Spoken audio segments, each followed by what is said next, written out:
दहेज। 5 लड़कों के बाद जब एक कन्या का जन्म हुआ तब माँ बाप ने लाड से उसका नाम निरुपमा रखा। इसके पहले इस समाज में ऐसा शौकीन नाम कभी किसी ने नहीं सुना था। प्राय देवी देवताओं के नाम से ही प्रचलित थे। गणेश, कार्तिकेय, पार्वती इसके उदाहरण हैं। अब निरुपमा के विवाह की बात चल रही है। उसके पिता रामसुंदर मिश्र ने बड़ी खोज की, लेकिन मनपसंद वर कैसे भी नहीं मिला। अंत में एक बड़े राय बहादुर के घर के इकलौते लड़के को खोज निकाला। उक्त राय बहादुर के पैतृक जमीन जायदाद बहुत कम रह गई है, पर घर तो खानदानी ही था ना। वर पक्ष ने दहेज में 10,000 की रकम और अनेक प्रकार की दान सामग्री की मांग की। रामसुंदर बिना संकोच विचारे ही राजी हो गए। ऐसे पात्रों को कैसे भी छोड़ा नहीं जा सकता। कैसे भी रुपयों की व्यवस्था नहीं हो पा रही थी। गिरवी रखकर बेचकर बहुत कोशिशों के बावजूद भी 6 से 7,000 रुपये बाकी रह गए। इधर विवाह का दिन करीब आता जा रहा है। आखिरकार विवाह का वह दिन आ पहुंचा। एक आदमी अधिक ब्याज पर बाकी रुपए उधार देने को तैयार हो गया, लेकिन ऐन मौके पर वह भी गैर हाजिर रहा। विवाह मंडप में भारी हलचल मच गई। रामसुंदर ने राय बहादुर से हाथ पैर जोड़कर कहा, शुभ काम संपन्न हो जाने दे, मैं रुपए अवश्य ही अदा कर दूंगा। राय बहादुर बोले, रुपए मिले बिना वर को मंडप में नहीं लाया जाएगा। इस दुर्घटना के कारण अंतपुर में रोना धोना मच गया। इस बड़ी विपत्ति का जो मूल कारण है वो विवाह के लाल चोली साड़ी पहने, गहना पहने, माथे पर चंदन लगाए हुए बैठी है। भावी ससुर कुल के प्रति उसमें बड़ी भारी भक्ति या अनुराग उत्पन्न हो रहा हो, ऐसा नहीं कह सकते। इस बीच एक सुविधा हो गई। सहसा ही वर अपने पितृदेव के प्रति बेअदब हो गया। पिता से कह बैठा, खरीद फरोख्त मोल भाव की बात मैं नहीं समझता। विवाह करने आया हूँ, विवाह करके लौटूंगा। पिता ने जिस किसी को सामने पाया उसी से बोले, देख रहे हैं ना आजकल के लड़कों का आचरण। एक तो बुजुर्ग लोग थे, उन्होंने कहा, शास्त्र शिक्षा नीति शिक्षा तो बिल्कुल ही रही नहीं है। इसी से तो ऐसा है। वर्तमान शिक्षा का विषम फूल अपनी संतान में प्रत्यक्ष देख राय बहादुर हतोत्साहित होकर बैठ गए। विवाह किसी तरह संपन्न हुआ। ससुराल जाते समय निरुपमा को हृदय से लगाकर पिता अपने आंसू नहीं रोक सके। नीरू ने पूछा, बाबूजी, क्या लोग मुझे फिर कभी आने नहीं देंगे? रामसुंदर ने उत्तर दिया, आने क्यों नहीं देंगे बेटी, मैं तुम्हें लेने आऊंगा। अक्सर ही रामसुंदर लड़की से मिलने चले जाया करते, पर समधियाने में उनकी कोई प्रतिष्ठा नहीं रही। यहाँ तक कि नौकर चाकर तक उन्हें नीची निगाह से देखते। अंतपुर के बाहर अकेले कमरे में किसी दिन 5 मिनट के लिए बेटी से मिल पाते तो किसी दिन मिल तक नहीं पाते। समधियाने में इस तरह का अपमान तो सहा नहीं जाता। रामसुंदर ने निश्चय किया, जैसे भी हो रुपया चुकाना ही होगा। लेकिन कर्ज का जितना बोझ अभी कंधे पर था वही संभाले नहीं संभल रहा था। खर्च में बेहद कटौती करनी पड़ी और कर्जदार की आंख से बचने के लिए हमेशा कई तरह के हीन कौशल अपनाने पड़ते हैं। उधर ससुराल में उठते बैठते कन्या को उल्हाने मिलते। पिता की घर की निंदा सुनकर कमरे का दरवाजा बंद कर आंसू बहाना उसका नित्य कर्म बन गया है। विशेष रूप से सास का आक्रोश किसी तरह कम नहीं होता। यदि कोई कहता, वाह कैसा रूप है, बहू का मुख देखकर जैसे आंखें शीतल हो जाती है। सास करज उठती, हाँ बड़ी रूपवती है, जैसे घर की बेटी वैसा ही रंग रूप। यहाँ तक कि बहू के खाने पहनने तक की कोई परवाह नहीं करता।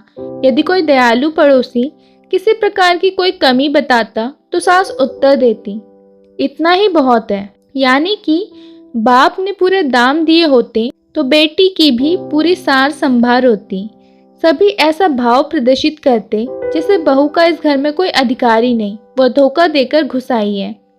शायद कन्या के अनादर अपमान की ये सारी बातें कानों कान अंत में रामसुंदर तक पहुंची होगी।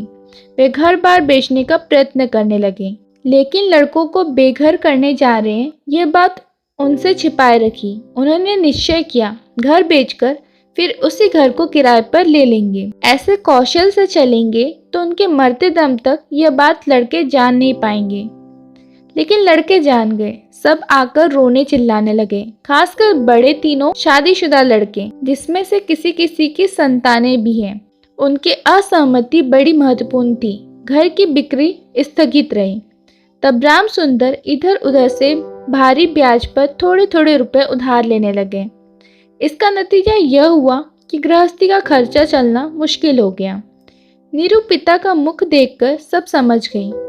वृद्ध के पक्के केश, सूखा चेहरा और सदा संकुचित भाव में दैन्य और दुश्चिंता प्रकट हो आई। कन्या के आगे जब पिता अपराधी है, तब वह अपराध अनुपात का क्या छुपा सकता है। जब समझाने की अनुमति से क्षण भर के लिए कन्या से साक्षात्कार होता, तब पिता की छाती कैसे फट रही होती, यह उनकी हंसी देखकर ही अनुमान हो जाता। नीरू उस व्यथित पिता हृदय को सांत्वना देने के लिए कुछ दिन के लिए मायके जाने को अत्यंत अधीर हो उठी।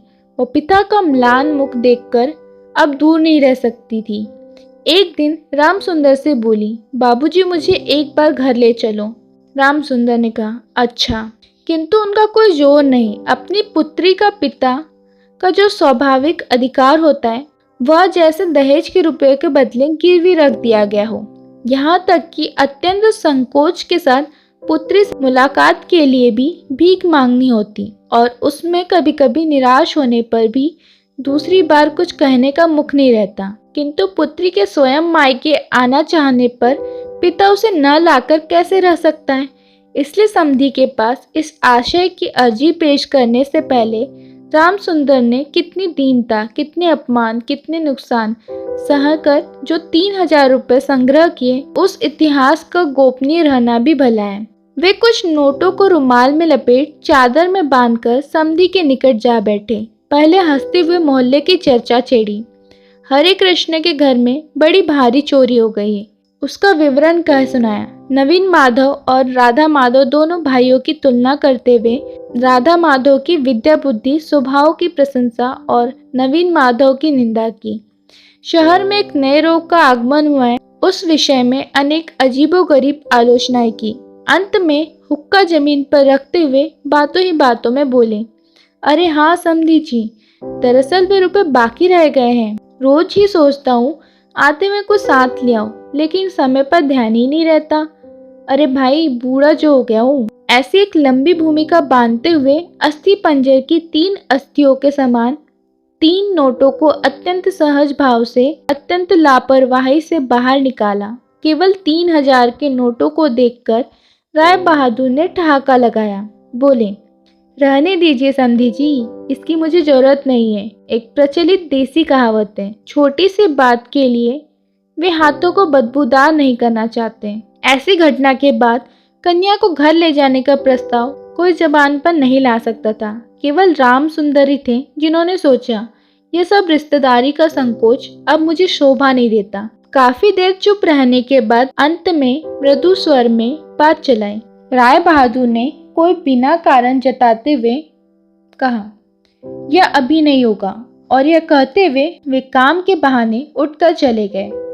राम सुंदर पुत्री को मुंह न दिखाकर कांपते हाथों उन कुछ नोटों को चादर की खूंट में बांधकर घर लौट आए। मन ही मन प्रतिज्ञा की, जब तक सारे रुपए अदा करके निसंकोच कन्या के अधिकार की मांग नहीं कर सकेंगे, तब तक फिर समझाने नहीं जाएंगे। बहुत दिन बीत गए। निरुपमा आदमी पर आदमी भेजती रही, पर पिता नहीं आए। अंत में रूठकर उसने आदमी भेजना बंद कर दिया। इससे राम सुंदर के मन में भारी चोट पहुंची, लेकिन फिर भी वे न गए। कुआर का महीना आ गया। राम सुंदर ने कहा, अब की पूजा में बेटी को घर लाना ही है, नहीं तो मैं खूब लंबी चौड़ी सी कसम खाई। पंचमी या षष्ठमी के दिन चादर की खूंट में कुछ नोटों को बांधकर राम सुंदर ने यात्रा की तैयारी की। एक 5 साल के पोते ने आकर पूछा, दादाजी क्या मेरे लिए गाड़ी खरीदने जा रहे हो? ठेला गाड़ी चढ़कर हवा खाने का बहुत दिनों का उसे शौक है, पर किसी भी तरह उसे पूरा करने का उपाय नहीं सूझता। 6 वर्ष की पोती रोती हुई आकर कहती है, पूजा के अवसर पर निमंत्रण में पहनकर जाने के लिए उसके पास एक अच्छा कपड़ा नहीं है। राम सुंदर यह सब जानते थे। तंबाकू पीते पीते बूढ़े ने इस विषय में काफी सोचा। जब राय बहादुर के घर से पूजा का निमंत्रण आएगा तब उनकी बहुओं को अत्यंत मामूली गहनों के साथ अनुग्रह पात्र दीन के समान वहां जाना होगा। इन सब बातों को सोचकर उन्होंने बड़ी गहरी सांस भरी, लेकिन उनके भाग्य की वार्धक्य रेखा के अधिक गहरे अंकित होने के सिवाय और कोई फल नहीं हुआ। दैन्य पीड़ित घर की क्रुदन ध्वनि को कानों में भरकर वृद्ध ने अपने समधी के घर में प्रवेश किया। आज उनमें वह संकोच का भाव नहीं। द्वार रक्षक और भृत्यों के मुंह की ओर वह चकित सजल दृष्टिपात दूर हो गया, मानो उन्होंने अपने ही घर में प्रवेश किया हो। सुना, राय बहादुर घर में नहीं है, कुछ देर प्रतीक्षा करनी होगी। राम सुंदर ने कन्या के साथ मुलाकात की। खुशी के कारण दोनों नेत्रों में आंसू बहने लगे। पिता भी रोने लगे और कन्या भी रोने लगी। दोनों में से कोई भी बोल नहीं पा रहा था। ऐसे ही कुछ समय बीत गया। फिर राम सुंदर ने कहा, बेटी अब की तुझे ले जाऊंगा, अब कहीं कोई रुकावट नहीं। इसी समय राम सुंदर के बड़े लड़के हरमोहन ने अपने छोटे बच्चों के साथ सहसा कमरे में प्रवेश किया। वे पिता से बोले, बाबूजी, तो फिर आपने हम लोगों को रास्ते पर बिठा ही दिया। राम सुंदर ने अचानक अग्निमूर्ति होकर कहा, तुम लोगों के लिए क्या मैं नरक में जाऊं? तुम लोग मुझे सत्य की रक्षा नहीं करने दोगे। राम सुंदर घर बेच बैठे हैं। लड़के कैसे भी कुछ न जान पाए, इसके लिए अनेक उपाय किए, फिर भी वे जान गए। जानकर उनके प्रति अचानक रुष्ट और असंतुष्ट हो उठे। उनका पोता उनके दोनों घुटनों से यथाशक्ति लिपटकर मुंह उठाकर बोला, दादाजी, मुझे गाड़ी नहीं खरीद कर दी। सिर झुकाए राम सुंदर से कोई उत्तर न पाकर नीरू के पास जाकर बोला, एक गाड़ी खरीद दोगी बुआ? निरुपमा सारा मामला समझ गई और बोली, बाबूजी, यदि तुमने अब एक पैसा भी मेरे ससुर को दिया तो अपनी कन्या का मुंह फिर कभी नहीं देख पाओगे। तुम्हारी देह छूकर मैं यह कसम खाती हूँ। राम सुंदर ने कहा, राम राम, ऐसी बात नहीं कर। फिर ये रुपए यदि मैं न दे पाऊं तो तुम्हारे पिता का अपमान और तुम्हारा भी। नीरू बोली, रुपया देना ही अपमान है, तुम्हारी कन्या का क्या कोई सम्मान नहीं? क्या मैं केवल रुपए की थैली भरूं? जब तक रुपए हैं तब तक मेरा दाम है। नहीं बाबूजी, कि रुपए देकर तुम मेरा अपमान मत करो। इसके अलावा मेरे पति तो ये रुपए नहीं चाहते। राम सुंदर ने कहा, बेटी, तब ये तुम्हें जाने नहीं देंगे। निरुपमा बोली, न जाने दे तो क्या कर सकते हो, बोलो? फिर तुम भी ले जाने के लिए कुछ मत कहना। राम सुंदर कांपते हाथों नोटबंदी चादर को कंधे पर डाल चोर के समान सबकी आंखें बचाकर घर लौट आए। राम सुंदर रुपए लाए थे और बेटी की मनाही के कारण वे रुपए दिए बिना ही लौट गए। यह बात छिपी नहीं रही। द्वार पर कान लगाकर कौतूहल स्वभाव वाली दासी ने नीरू की सास के पास यह खबर पहुंचा दी। सुनते ही उनके क्रोध की सीमा नहीं रही। निरुपमा के लिए उसकी ससुराल अब कांटों की सेज बन गई। इधर उसके पति विवाह के थोड़े दिन बाद ही डिप्टी मजिस्ट्रेट होकर किसी दूसरे शहर में चले गए। कई संग दोस्त से नीरू को कुछ शिक्षा न मिले, इसी बहाने अब मायके के रिश्तेदारों से मुलाकात की बिल्कुल मनाही हो गई थी। इसी समय नीरू अत्यंत कठिन रोग से पीड़ित हो गई, पर इसके लिए उसकी सास को पूरी तरह से दोषी नहीं ठहराया जा सकता। अपने शरीर के प्रति वह अत्यंत लापरवाही बरत रही थी। कार्तिक महीने की ओस में रात भर सिरहाने का द्वार खुला रखती, जाड़े के दिनों में देह पर कपड़ा नहीं रखती, खाने पीने में कोई नियम नहीं मानती। दासियां जब अक्सर भोजन लाना भूल जाती तब एक बार भी मुंह खोलकर उन्हें याद नहीं दिलाती। वह पराए घर में दास दासी की तरह स्वामी स्वामिनी के अनुग्रह पर निर्भर हो रही है, लेकिन इस प्रकार का भाव भी सास को सहन नहीं था। यदि भोजन के प्रति बहू किसी प्रकार की लापरवाही देखती तो सास कह उठती, नवाब के घर की बेटी है ना, गरीब के घर का अन्न इसके मुंह में रुचता नहीं। फिर कभी कहती, एक बार देखो तो कैसी बुरी शक्ल बना रखी है, दिन ब दिन जैसे जली सूखी लकड़ी सी हुई जा रही है। रोग जब गंभीर होता गया तब सास बोली, ये सब इसके नखरे हैं। आखिर एक दिन नीरू ने अत्यंत विनय पूर्वक सास से कहा, माँ, मैं एक बार अपने बाबूजी और भाइयों को देख लूं। सास बोली, यह मायके जाने का बहाना है, कहने का कोई विश्वास नहीं करेगा। जिस दिन संध्या के समय नीरू की सांस उखड़ने लगी, उसी दिन पहली बार डॉक्टर ने उसे देखा और उसी दिन डॉक्टर के देखने का भी अंत हो गया। घर की बड़ी बहू मरी। खूब धूमधाम से अंत्येष्टि क्रिया संपन्न हुई। जिले में प्रतिमा विसर्जन समारोह के बारे में राय चौधरियों की जैसे बड़ी लोक प्रसिद्धि है। बड़ी बहू की अंत्येष्टि संबंधी राय बहादुरों की बहुत कुछ वैसी ख्याति फैल गई।